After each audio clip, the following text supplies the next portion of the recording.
His Excellencies and ladies and gentlemen, some of you new faces. I am Ravi Mehrotra, happen to be the chairman of the European India Chamber of Commerce. Our chamber has been in existence for the last 12 years, but we are not very visible. Can you tell me the reason why we are not very visible?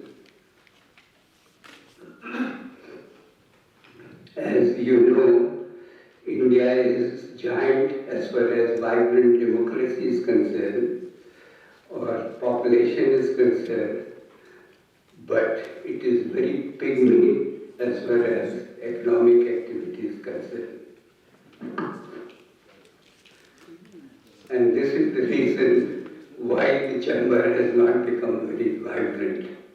But we managed to survive, and we hold our annual conference, and our Secretary General, who is very vibrant himself, and he keeps on moving and keeping Eicc alive. But my question to you is, can you tell me why we are not vibrant as a commercial activity? Simple reason, take it for China. China has been growing since 1988. How many of you knew about China till 2003? No, very few. The reason is the economic activity has to reach to a critical mass. As per the World Bank or the UN statistics, a country has to reach minimum US $2,500 per head GDP before the critical mass comes in a country. So it is 2003 when China reached 3.5 trillion economy. It is after that, suddenly the world woke up and the country had the money to invest on infrastructure to bring prosperity in the nation. And they grew so fast that in 2008, when the Beijing Olympic took place, the nation was declared middle industrialized country. So from 2003 to 2008, the country was declared middle industrialized country. Now let's come back to India. India at the moment, our High Commission is here, or Ambassador is here, is $2.75 trillion economy. But as per the World Bank requirement, it needs 3.25 trillion economy before the country moves from basic necessities to economic growth for the prosperity of the future. Because at this moment, if the potato or onion prices increases, Prime Minister has to dwell far more time there than to think about your economic activity overall. So this is where the country's critical mass has to arrive. That we have to reach 3.25 trillion economy before anything can start happening in India. What is India today is $2.75 trillion economy. It has to reach 3.25. So there is a light at the end of the tunnel for India. Now luckily we have a stable government, and if we continue to have a stable government, in the next 3 years, hopefully, we will cross $3.25 trillion economy. And that is where India has upper hand because it has more than 50% demographic advantage, more than 50% young population below 35 years is there. So India, there is no reason why it will not, its trajectory will not compare with the China. So ladies and gentlemen, our whole aim is the Europe-India Chamber of Commerce to survive this next 3 years also, so that we are ready to face and become a vibrant chamber. So that's the history, and that's where we are hoping for it. I'm sure once it is a vibrant chamber, then I'll offer you the chairmanship to take over and write the success. Thank you very much.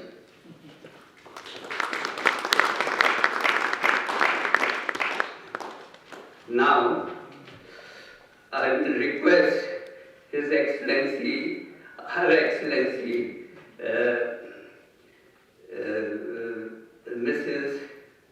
Gaitri Issar Kumar. Have I pronounced rightly? Okay, thank you. Our ambassador in India. Thank you. Your Excellency, Mr. Pieter, Crem, Secretary of State for Foreign Trade. Your Excellency, Mr. Geoffrey van Orden, President of the Delegation for Relations with India in the European Parliament.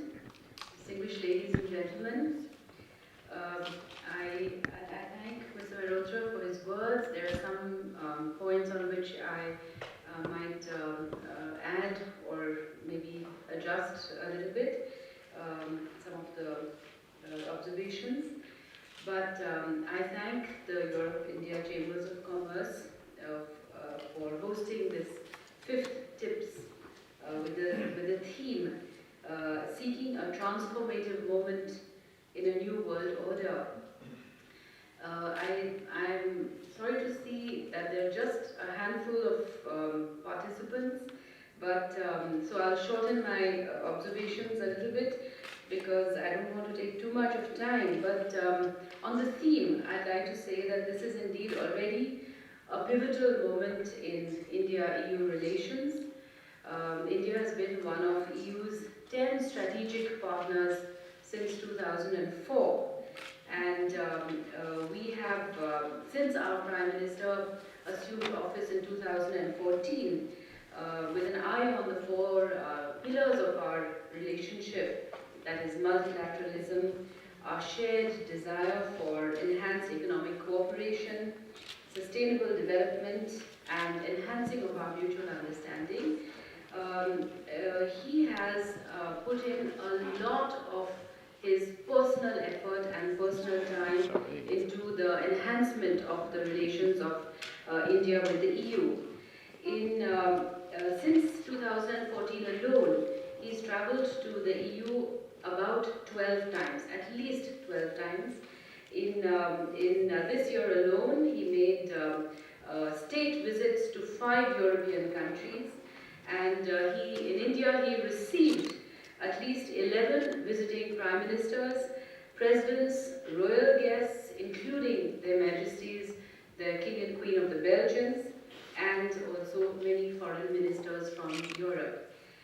From the EU, Her Excellency, High Representative Madam Mogherini visited India in April, and then in October we had the visit of the presidents of the European Council and the European Commission for the 14th India-EU Summit. So this has indeed been a very visible and a very eventful year between India and the EU in the context of high-level exchanges. And our Prime Minister, our government, has sent out a very strong signal that India attaches high value to her partnership with the EU and its member states, and that we see the EU as a factor of stability in a changing world. This, of course, has been a fairly intense period on the world stage. The shift transformations that have taken place have fundamentally been changing international geopolitics again and again, and have kept analysts, like many of those present here today, quite busy. Some of it was predicted, much of it has been in the realm of unforeseen and unexpected. Obviously, like every other global player, the EU has also been impacted. The EU has been going through a series of unprecedented social and political challenges. The decision for exit of Britain being one very big element in this list, and the unity and the prospects of the remaining EU 27 has been something that everyone has been working together to achieve. The influx of migrants, the rising unemployment, the rise of nationalism, the menace of terrorism that has struck Europe as never before. So the EU has, we recognize, has had to introspect and contemplate new laws, some reforms even, and has had to reconcile old policy instruments with new and balance fiscal sovereignty, solidarity, and some of the other priorities that all its members have identified. The EU has also had to reconfigure its traditional partnership with the US, which has been our defining partnership since the Second World War. That's the world stage. India, of course, has had her fair share of challenges, mostly in her neighborhood. Internally, we have been pursuing our Prime Minister's vision of transforming India and achieving an Indian metamorphosis. He has used the word transformation, metamorphosis. He is not a man who wants a gradual evolution. So he has introduced a variety of reform measures, initiatives. He has given us the mantra of reform, perform, and transform. And so we are busy with all those things internally within India. We want it to be not only just an emerging global economic power, but we want it to be a growth that is inclusive, that takes along the whole of India and our neighborhood. Externally, we are forging partnerships based on principle as well as pragmatism towards achieving our independent foreign policy objectives as a responsible global player on the world stage, as well as our developmental goals, of course. As I mentioned, neighborhood first is our priority. Then we have the Act East policy, and then, of course, our well-pronounced global goals. It's at this moment that India and the EU have decided to set a new agenda. And as President Juncker said about the EU, I would like to say that we are our leaders on both sides, India and the EU, have decided to bring a new wind into our sails. So we have seen and we have decided that we can together play a leading role in the world's response to global challenges and in making a positive contribution to the shaping of an emerging new world order. And we both want the new order to have, as far as possible, the values that we share. Last year, our Prime Minister came to Brussels to attend the 13th India-EU Summit. As expected, the summit resulted in an ambitious EU-India Agenda for Action 2020. We made a common roadmap for an agenda aimed at reviving the India-EU relationship, which at that time seemed to have been drifting a bit. There had been a gap between the previous summit, which was 2012. So as we were preparing for this 14th summit, which was in October, the Foreign Affairs Committee of the European Parliament brought out its report on India-EU relations. It was a ringing endorsement of the India-EU strategic partnership, and it, of course, reiterated support for the early negotiations and conclusion of a free trade agreement between EU and India. And it also underlined the importance of structured dialogue on very many new elements. So it was a turning point. We decided to have broader and a wide, deeper engagement across the spectrum. And if you see our 53 para joint statement, then you would see that it reflects this resolve to begin to work together on issues where our interests intersect across the spectrum. Trade being at the center of our relationship, we agreed to work together to resolve the issues that have the potential of disrupting trade. Now this is really important because it is at the core of everything that we do, but we have decided that it's not going to be the only thing that we do together. And at the operational level, I see my collaborators here from the External Action Service of the EU. They will endorse what I'm saying. We have started working almost immediately on follow-up at the ground level. I would like to draw your attention and just underline the words of Prime Minister Modi, who conveyed to the presidents, President Juncker and President Tusk, that as the world's largest democracies, we are natural partners. Our close relations are founded on the shared values of democracy, rule of law, respect for fundamental freedoms and multiculturalism. We also share the vision of a multipolar, rules-based international order. And these are important words, not just rhetorical words. And President Juncker seemed to echo the sentiments, and he said, quote, "Working together with a like-minded partner like India simply makes sense. It's natural," unquote.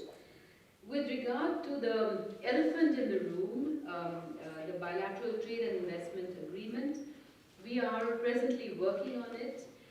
We are presently seeking to bring closer our positions on some of the remaining issues.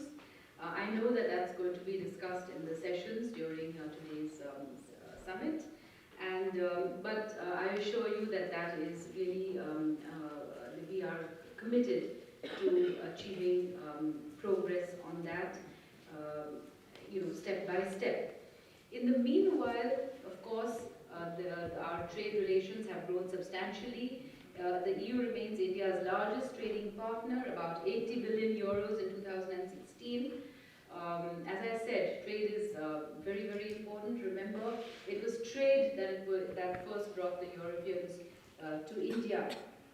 Investment has also grown, and so with the EU economy in its 5th year of recovery and expected to have growth, somewhere around between 1.6, 1.8 in these 2 years, we are looking forward. And the EU has also shown a great interest in our flagship initiatives, which you are aware of. They established the investment facilitation mechanism. The European Investment Bank has come to India. These are all signals and demonstrations of a very clear and a very determined intent. On our side, our Indian economy has recovered. Growth was 6.3% in the last quarter, and the projections are good. It shall be an $8 trillion dollar economy in the next, hopefully, 15 years, with an average income of $5,000 US. So that's not really the main focus. As I said, we have to have growth. We have to stay on a positive trajectory, but it's always supposed to be inclusive. So our Prime Minister, his efforts are to make sure that it's structural reform, it's organic growth, not a fast-paced growth at any cost, not export-oriented, not. So it's got to be in a particular way, and they are working on that. We have rising household incomes. We expect Indian consumer spending to be about $4 trillion US in 2025, and mostly in housing, consumer durables,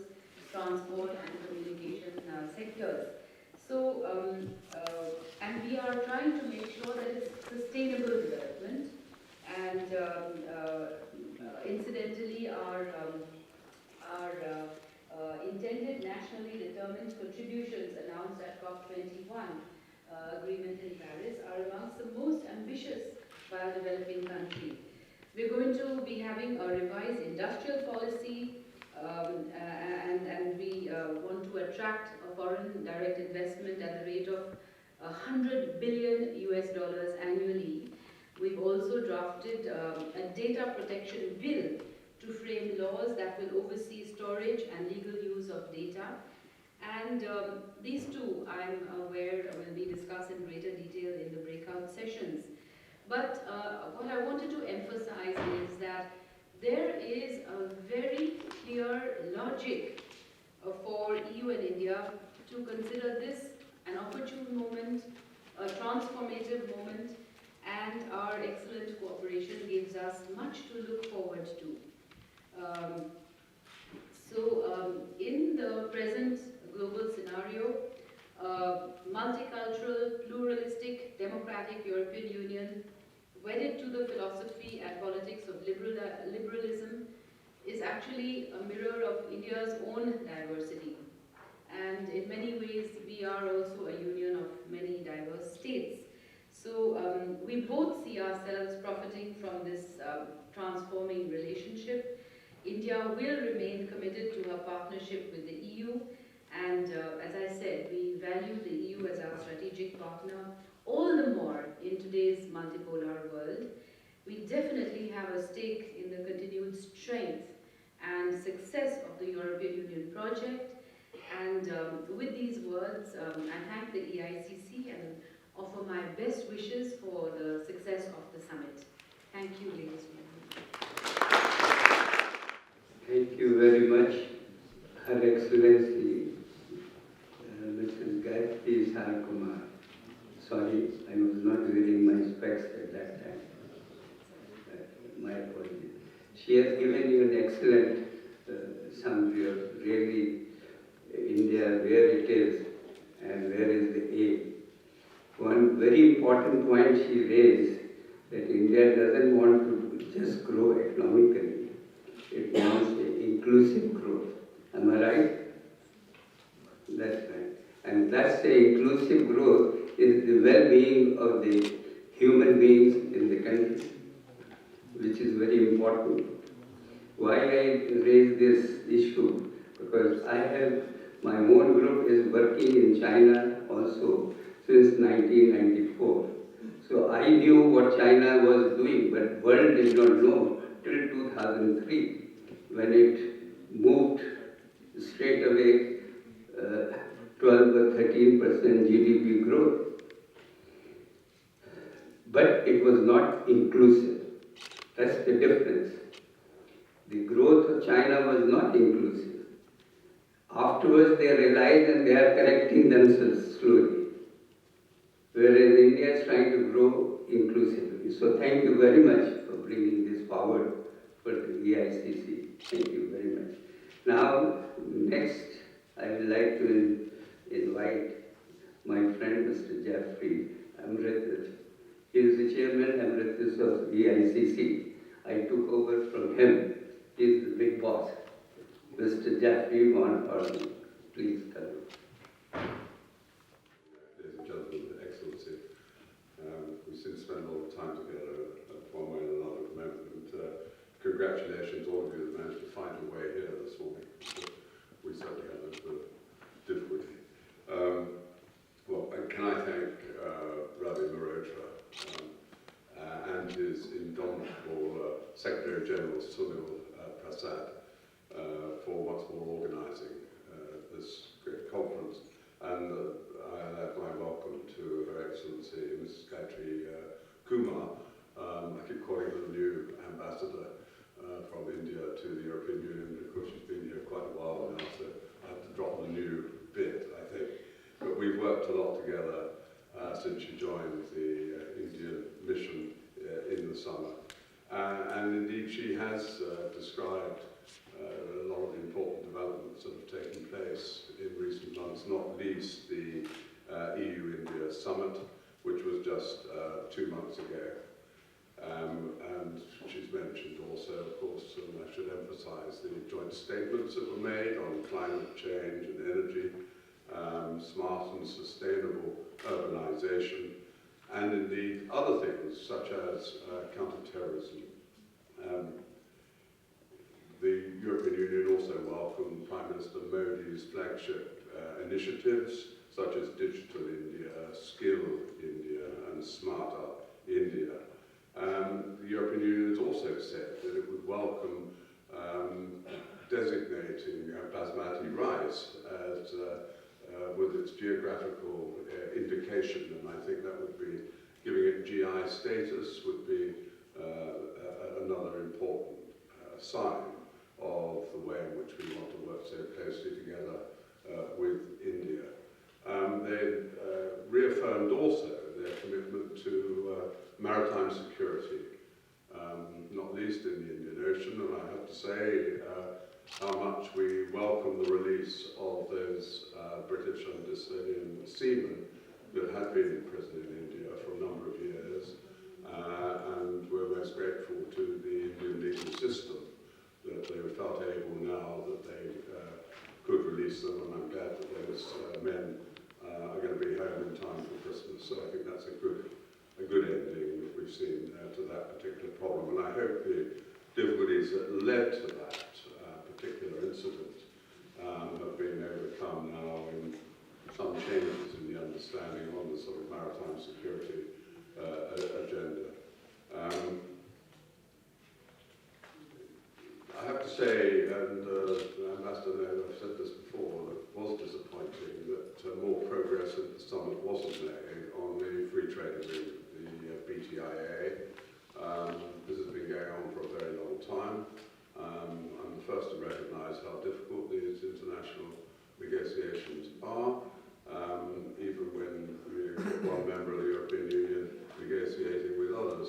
It apparently is rather difficult. So when you're dealing with a country as complex as India, one can recognise the difficulties that have to be faced. Nevertheless, I would hope that on both sides there could be more active engagement with a view to bringing to a good conclusion these free trade negotiations.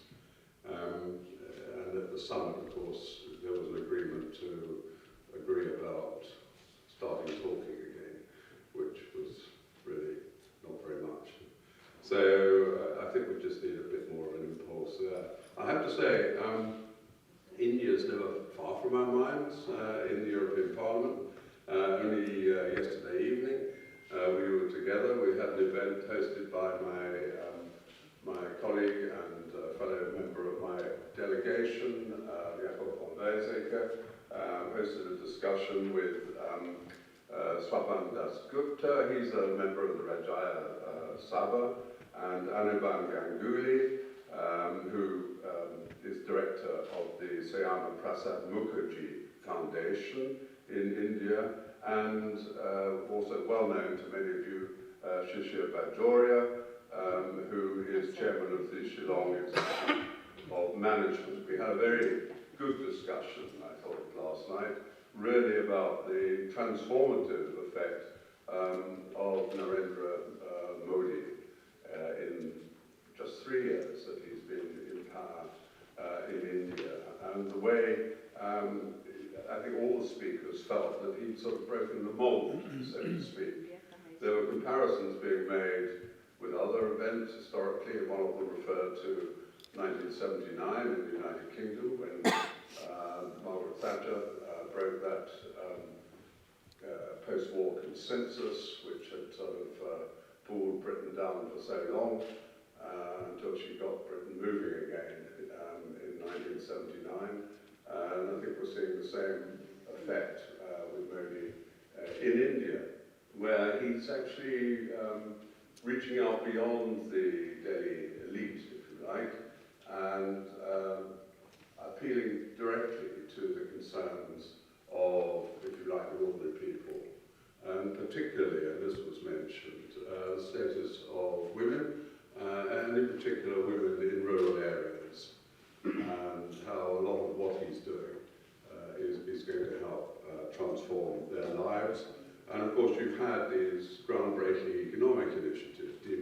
globalization, the introduction of GST, and other initiatives such as that. And we're beginning to see the effect of these measures now, and I think others are sometimes reluctantly acknowledging the impact that Prime Minister Modi is indeed having on India's fortunes. And in fact, we had various charts and statistics and things that we were poring over last night, but one projection saw India catching up with China, which is always this sort of great objective, catching up with China, but in 30 years' time. That was on the assumption that Indian GDP continued to be 2% per annum ahead of China's GDP. I did point out the precarious nature of economic projections, particularly over a 30-year period. But we shall see. We all wish India very good luck, and I'm sure she will have that most successful and dynamic economy. I'm a Brit, and obviously Brexit is very much on people's minds, not least when we're talking about the relationship with India, because after all it is the United Kingdom. I think it's fair to say in the councils of the European Union that has been particularly keen on promoting relations with South Asia and with India in particular. And of course, if we look at the statistics, we see the enormous amount of Indian investment that goes into the United Kingdom and the enormous amount of British investment that goes into India, certainly more than any other European nations. In fact, more than the rest put together, I think. And in fact, Britain's biggest industrial employer is indeed in India, Mr. Ratan Tata.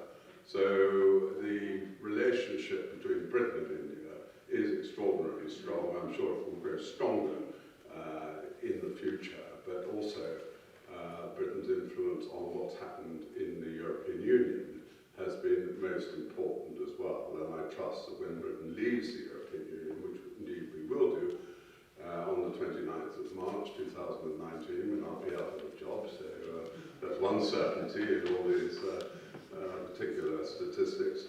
I trust very much that all the endeavours that we're seeing amongst you here will continue with added vigour to continue to improve that very important relationship, because we should have no doubt about the significance of India today and in particular in the future. Ladies and gentlemen, I really want to conclude there. I think there is scope for great optimism in terms of India's progress, but also the relationship between the European countries and indeed the European Union and India in the future. So once more I thank Ravi and Sunil and all of you for being here today. Thank you very much. Thank you, Geoffrey, for that illustrated and wonderful speech. And I'm very happy that you mentioned India is on the right path. And yesterday you attended the launching of the book. And Anirban Ganguly is my very good friend, thankfully, and he believes in it. That's the main point in it. But this is the story, reality of India, that we have decided to go all inclusive growth from the beginning. Bring back the China, because you mentioned that India is looking at it when it will pass China. Okay, that's a history. We don't know. But the reality is, China decided to grow economically first and amass the reserves, $3.6 trillion with them, and then they can handle all other economic or all other social issues. And we have adopted, India has adopted a different strategy. From the beginning, it has to be all-inclusive growth. We are not going to make anywhere walls so that it is hidden from the public when you are growing. This is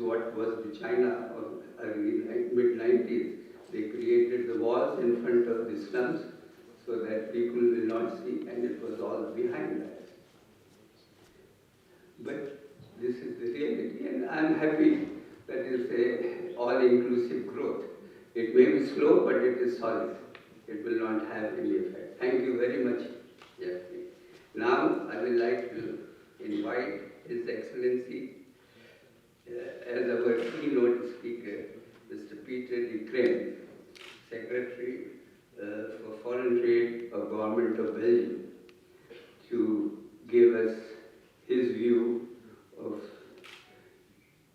Europe-India relationship and how he sees is going forward. And especially he has a lot of information because the King of Belgium has recently visited India and has come back with a lot of information and cooperation. Thank you. Please, Mr. Pieter. Distinguished member of the European Parliament, ladies and gentlemen, Mrs. Ambassador, still the new ambassador of India towards the Kingdom of Belgium. It's an honor for me to open this annual flagship event, Trade and Investment Partnership Summit, dedicated to fostering bilateral trade, investment, and economic relations between India and the European Union. It is a pleasure to see so many familiar faces here today, people I've met in India and in Belgium, and who all have one thing in common: it's a passion for strengthening the bond between our two countries. In my foreign trade policy, ladies and gentlemen, Excellencies, India particularly holds a special place. I personally had admissions to India in 2015, 2016, and earlier this year, together with a wide array of different Belgian companies, and I've had the opportunity to discuss with top Indian political and business leaders, including President Ram Nath Kovind and, of course, Prime Minister Modi. Have been meeting him a lot of times, even before he became a Prime Minister. All these missions and meetings prove time and again that we are on the same wavelength and attach a great importance to our friendship and bilateral relations. All of our hard work in bringing even closer together our countries led us to an absolute highlight, and that was the state visit of Their Majesties the King and the Queen of the Belgians to India last month. Ladies and gentlemen, my expectations for this state visit, and I was asked to tell you something about this state visit, about its content, not about the temperatures that we had to, not to suffer, but about hard temperatures that we met in, and good temperatures, good physical temperatures also, during the state visit. But my expectations were high as my previous missions to India, and those previous missions have not only been very successful, but also showed me that there is a huge growth potential in our bilateral cooperation. And in this context, I'm also pleased to have contributed to the realization of a new direct connection flight between Brussels and Mumbai, as it considerably simplifies doing business. Indeed, some of you probably use it to attend this summit. Now back to the visit, and ladies and gentlemen, what a visit it was. We left Brussels with a delegation of 175 persons, including a very extensive economic and academic delegation of approximately 100 persons, including 84 Belgian CEOs. The central focus lay on the innovative partnership between India and Belgium in the 21st century, and this element of innovation was particularly emphasized in the important economic part of the visit. Not only did the visit went smoothly because of the exceptional hospitality and the impeccable preparation of our Indian hosts, but also thanks to the fact that our countries demonstrate so many similarities and are often facing the same challenges. Our bond is unique, and today already India is one of the most important non-European trading partners of Belgium. This country is the second most important European exporter of goods to India, with a 22% share, and the third most important European importer of Indian goods, with a share of around 11%. About 175 Belgian companies are active in India, and about 80 Indian companies have activities in Belgium. And their number will only increase in the following years and decades, as the common thread running through the entire state visit was undoubtedly the many great ideas and projects I heard and witnessed, and the huge will of India to further expand its relations with Belgium and the European Union.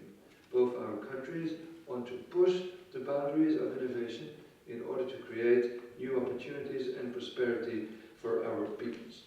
However, ladies and gentlemen, distinguished guests, I do not only bring you a good news show. There is much work yet to be done.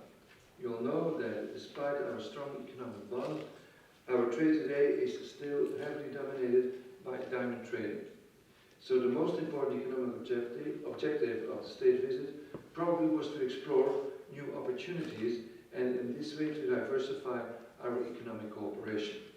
And don't get me wrong, our exceptional cooperation in diamond trade is an excellent thing. Yet it also makes us susceptible to fluctuations in this particular market. And of course we want to promote further diamond trade, but at the same time we aim to strengthening other sectors and establishing new forms of cooperation. Indian and Belgian companies have a unique know-how and expertise in new sectors such as nanotech, renewable energy, biotech, clean tech and information technology, as well as in traditional sectors such as food processing, glass production, heavy industry, sports, railways, and so on. Opportunities are endless and to our mutual benefit, and a close cooperation is made possible because the context in which Indian and Belgian companies operate demonstrates many similarities. Both of our economies are very open and they are strongly focused on foreign trade. We both thank our prosperity to our geographical key position in the world and our smooth maritime connections and world ports. This is also sharpened the competition and forced our companies to innovate, to modernize, and make them pioneers in so many different fields. Belgian companies, ladies and gentlemen, want to be a part of the success story in projects as Make in India, as Clean Ganga, as Digital India, as Smart Cities, and many more. And as President Mahatma Gandhi once stated, there cannot be commerce without morality. And this is exactly what Belgian companies in India are achieving. I was indeed impressed by the many Belgian success stories in India, including the personal reports of Belgian CEOs that have been presented to me during my visit to the Bombay Stock Exchange, where I also had the honor to ring the bell. We were able to launch many new projects during the visit, including 37 new contracts, memorandums of understanding, and cooperation agreements signed during the visit. Furthermore, I took the opportunity to highlight the unique strengths of Belgium as an investment destination to the many Indian businesses and business leaders with whom I had the opportunity to exchange a lot of ideas. Belgium truly is uniquely phenomenal, and we will continue to welcome not only new investors, but of course also the many Indians who want to come to discover the tourist assets of this country. Together with the CEO of Brussels Airport, Mr. Arno Feist, I therefore had a meeting with the Indian Minister of Civil Aviation, Raju, to discuss on a new connection, a direct one of course, between Brussels and Delhi. And this would further simplify contacts between our countries, and I'm convinced that it has a great potential for both of us. So I will continue to monitor this project closely and hope to see it materialize in the near future. Excellencies, ladies and gentlemen, distinguished guests, Mrs. Ambassador, this state visit not only focused on trade, but also on cooperation in other fields such as diplomatic, academic, cultural, and social ones. The visit took place during the 70th anniversary of India's independence and the launch of bilateral relations between Brussels and Delhi. Yet, our collective history truly began during the First World War, what we called the Great War. Almost 140,000 soldiers from India were sent to Europe during the war, and most of these soldiers were deployed in the Ypres salient and at nearby Neuve-Chapelle in France. More than 9,000 Indian soldiers lost their lives in Flanders fields, and we will always keep their memory in our hearts. The commemoration of the First World War therefore held a special place in the visit with the wreath-laying ceremony and the last post bugle call at the India Gate and the opening of the exhibition India in Flanders Fields in Delhi. Another important part was the academic cooperation.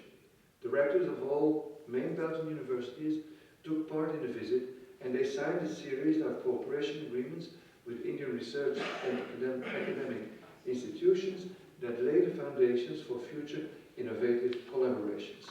And finally, the cultural aspects of this visit have been unique too. India is a country that continues to astonish and to stimulate people, and all participants of the visit were truly charmed by the warm people and unique cultures. People like the Belgian sister Jeanne de Vos, whose life's work the King and Queen visited in Mumbai, or the people of the University of Hasselt, who were working together with UNICEF to improve personal hygiene of children, are but only two examples of the many pioneers and bridge builders between India and Belgium. Their commitment is impressive and admirable. Ladies and gentlemen, I will come to my conclusion.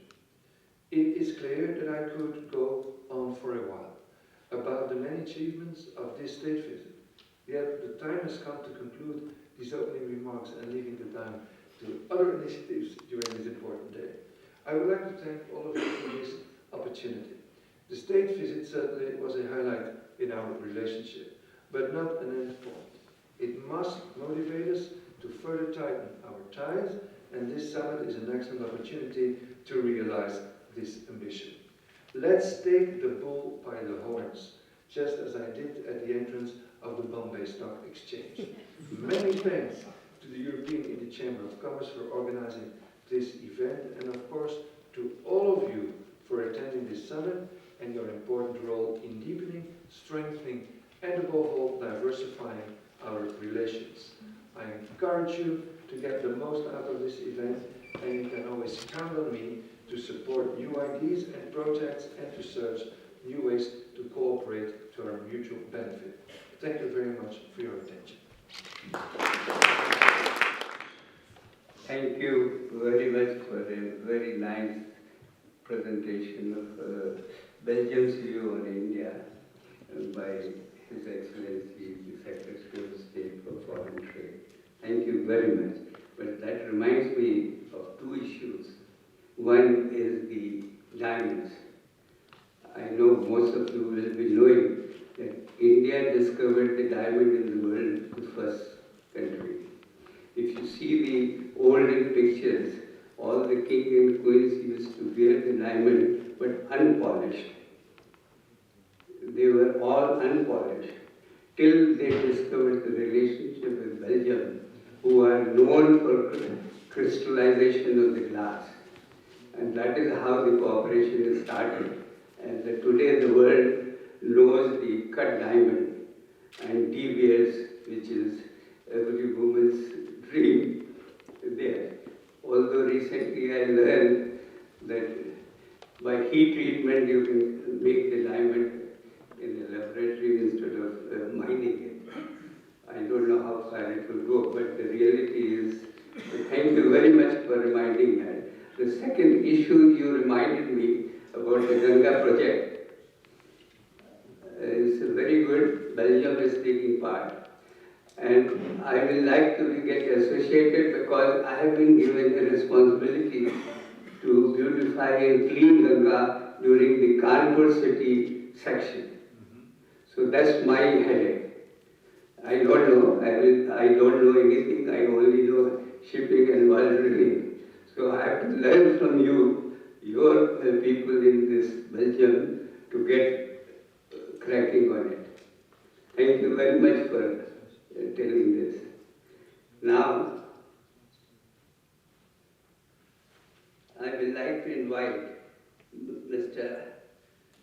Arnoldo Abruzini, Secretary General of Euro Chambers.